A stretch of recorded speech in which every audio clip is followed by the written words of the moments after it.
Fala moçada, tudo bem com vocês? Tudo tranquilo, tudo em paz? Que coisa boa! Bem, trazendo o segundo vídeo aqui sobre o governo do Stalin. Neste vídeo, vou trabalhar um pouco com as ideias da economia e também falar das propagandas soviéticas e das propagandas anticomunistas. Eu até ia colocar aqui uma imagem, que eu ia fazer uma brincadeira, mas eu já ri demais no outro vídeo. Falei, não, agora eu vou fazer um vídeo mais sério. Mas é um trocadilho com o Stalin que, enfim, deixa para lá. Mas vamos falar da economia. Bem, uma coisa muito interessante que acontece na década de 30 é que o mundo, de uma forma geral, sofre um grande impacto diante da quebra da Bolsa de Nova York. Então, demora alguns anos para as economias mundiais, para as economias dos países capitalistas se recuperarem. Enquanto isso estava rolando, em termos macroeconômicos, os planos quinquenais stalinistas estavam funcionando bem, estava tendo um grande desenvolvimento. Eu disse no outro slide, no outro vídeo, que o Estado era o principal agente do desenvolvimento econômico. E graças a essa presença, graças a esse plano que foi feito, o Estado começou a investir em grandes obras, porque a infraestrutura soviética estava para ser construída. Estradas, ruas, pontes, indústrias, tudo que você possa imaginar em termos de infraestrutura estava sendo criado naquela época. Então, portanto, em termos macroeconômicos, a União Soviética se desenvolveu bastante. Mas, ao mesmo tempo, no meio rural, a situação era um pouco complicada, porque as propriedades agrícolas foram passadas para a mão do Estado, o Estado começou a governar, a gerenciar, mas a produção agrícola começa a cair. Falta de insumos, falta de tecnologia, falta de um monte de coisa, de organização, de gente qualificada para trabalhar na terra, enfim, acontece uma série de problemas e isso vai gerar uma grave crise de fome, de novo, mais uma, cara, das várias que a gente já viu desde a época do Império até agora, muitas crises de fome, e isso vai levar à morte de milhões de ucranianos, porque a produção agrícola ucraniana é confiscada pelo Stalin, levando à morte de milhões de pessoas, e esse episódio é conhecido como Holodomor. Então perceba o seguinte, por um lado, há uma forte industrialização da União Soviética ao longo da década de 30, mas por outro lado, um ponto muito importante que é a falta de comida para a população.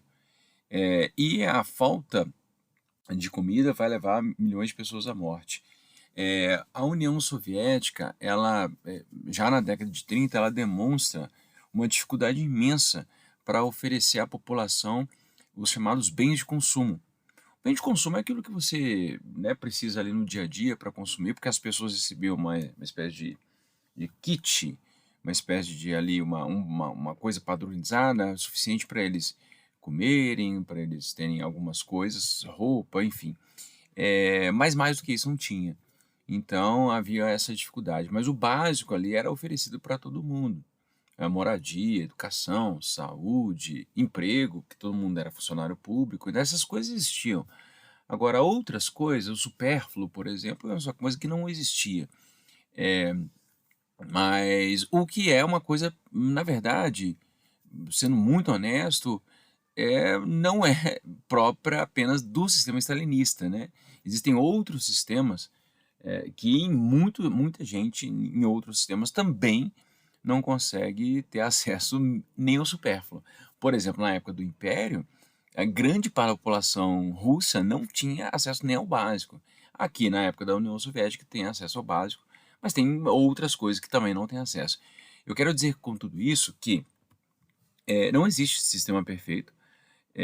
Conhecer outros sistemas, aprender com os erros de outros sistemas, aprender com os erros do nosso próprio sistema, faz com que a gente tenha uma perspectiva crítica mesmo de como que as coisas podem melhorar, como as coisas podem ser diferentes, e isso é muito importante. Então, de uma forma geral, em termos macroeconômicos, há um grande desenvolvimento da economia, mas em termos de microeconomia, em termos de bens de consumo, produção de bens de consumo, havia um gap, havia um problema muito sério ali no governo do Stalin, tá? Que vai ser um problema crônico, na verdade, ao longo da existência da União Soviética. Bem, eu havia dito que a gente vai falar sobre a propaganda soviética, que era um instrumento muito importante para a divulgação das ideias do governo. A propaganda, ela tem tanto o objetivo de oferecer ali os ideais, ou ali de sustentar e de lembrar os ideais que motivam a população de fazer o que faziam, mas ao mesmo tempo também tinha o objetivo de mobilizar as pessoas para uma causa. Então é o seguinte, essa imagem, por exemplo, aqui, ela suscitava a necessidade das pessoas, das mulheres, de trabalharem. Então, assim, olha, o seu esforço, o esforço da sua existência, o esforço do seu trabalho tem que ser dedicado, quer dizer, a sua energia tem que estar dedicada ao trabalho. Então, trabalhe, fica lá e trabalhe. Essa outra propaganda, ela suscita a ideia de dois valores muito importantes para o mundo soviético, que era o trabalho e o estudo. Então, são duas coisas que foram muito incentivadas e que têm forte apelo, portanto, nessa imagem. Então, é um camponês, porque é uma mão, é, provavelmente masculina, eu não posso afirmar 100%, mas me parece uma mão masculina, e essa mão, então, ela está segurando uma foice sobre um livro. Então, suscitando essa necessidade também de dedicação a duas coisas importantes para fazer o esforço de preservação e de melhoria da revolução. Essa é uma das imagens favoritas que eu gosto de analisar, que é a contraposição de dois mundos. Uma senhora, ela representa o mundo ultrapassado, o mundo superado, o mundo decadente, porque ela está apontando para uma torre de uma igreja ortodoxa, tentando convencer a menina, inclusive de forma até bastante coercitiva, levando a menina pelos cabelos, indicando para ela o que a igreja. A menina, por exemplo, por outro lado, ela aponta para o futuro. Ela aponta para a tecnologia, aponta para os prédios modernos, e ela está olhando para um avião, olhando para um prédio moderno, enfim, a menina representa um futuro, a mulher representa o passado. Então, a luta do futuro contra o passado. Obviamente que essa propaganda visava suscitar uma ideia segundo a qual a revolução representava a transformação na sociedade, tentando conquistar o coração da juventude. Olha, jovens, se você quer um mundo melhor, um mundo mais moderno, um mundo mais sofisticado, olhe para o futuro, olhe para a União Soviética, não olhe para o passado russo, que era de preconceito, de superstição e por aí vai, tá? Essa outra imagem também é muito interessante. Ela traz uma mulher empunhando uma arma de grosso calibre, uma baioneta, com a baioneta ali na ponta, né? E essa mulher representa duas coisas: a mulher operária e, ao mesmo tempo, a cidadã armada. Então, a mulher que empunha uma arma, ela vai lutar para a manutenção da revolução. Ela vai lutar para que os valores da revolução sejam preservados. Então, potencialmente, toda e qualquer pessoa, a partir de uma determinada idade, ela é convocada para defender a revolução. Bem, essas imagens aqui, elas são ilustrações, mas elas são mais elaboradas, elas são imagens que passam por um processo aí de tratamento. E essa última imagem aqui, ela representa um movimento chamado realismo russo, que é uma propaganda também do governo, mas é uma pintura que mostra então crianças em volta do Stalin. O Stalin, numa imagem bucólica, numa imagem bem simples assim, ele até sorrindo para as crianças, enquanto as crianças estão ali felizes por estarem ali perto do grande líder soviético.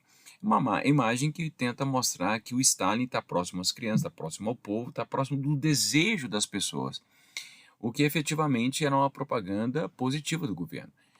Todas as propagandas visam manter ali a conexão da população com o governo, muitas vezes escamoteando a realidade, muitas vezes não mostrando o que efetivamente acontecia na realidade, mas vocês têm que lembrar o seguinte: as propagandas são instrumentos de marketing, são instrumentos políticos para criar determinadas visões entre a população sobre o governo.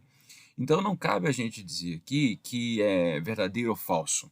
O que a gente tem que fazer é contextualizar qual é o motivo, qual é a intenção, qual é o objetivo do governo fazer esse tipo de propaganda.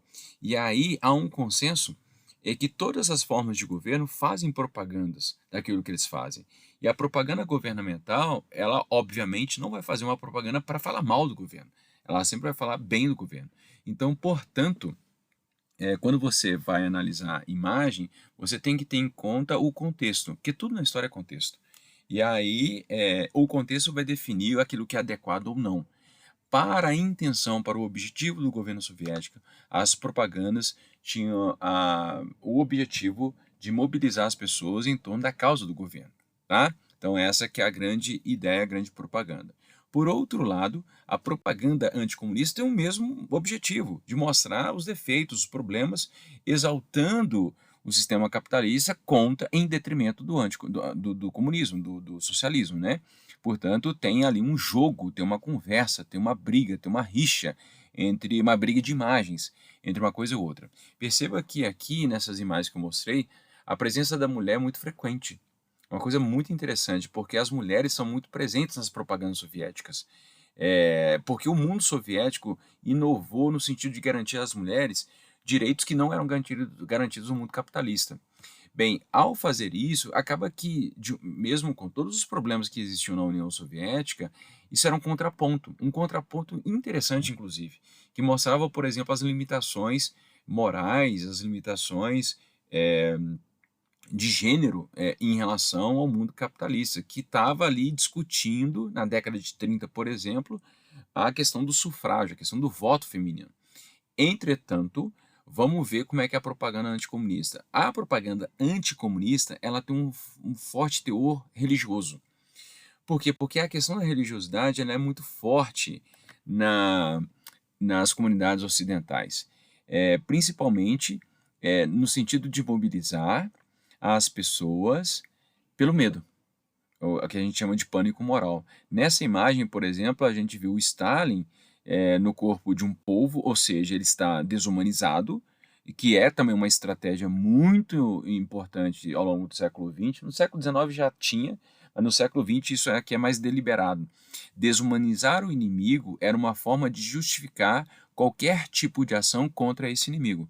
Então, por exemplo, dizer que o Stalin era um monstro, um polvo gigante, porque é um monstro, efetivamente, ele é do tamanho do planeta, inclusive. Mostrar como que o comunismo, como que o socialismo, o mundo soviético funcionava, era mostrar para as pessoas que ele tinha um projeto mundial, um projeto de domínio, um projeto de conquista, um projeto de dominar tudo, né? Enfim, então é um monstro que está ali querendo levar todo o planeta. Bem, conquistar o mundo todo, deixar um monstro conquistar o mundo todo é um grande perigo, obviamente.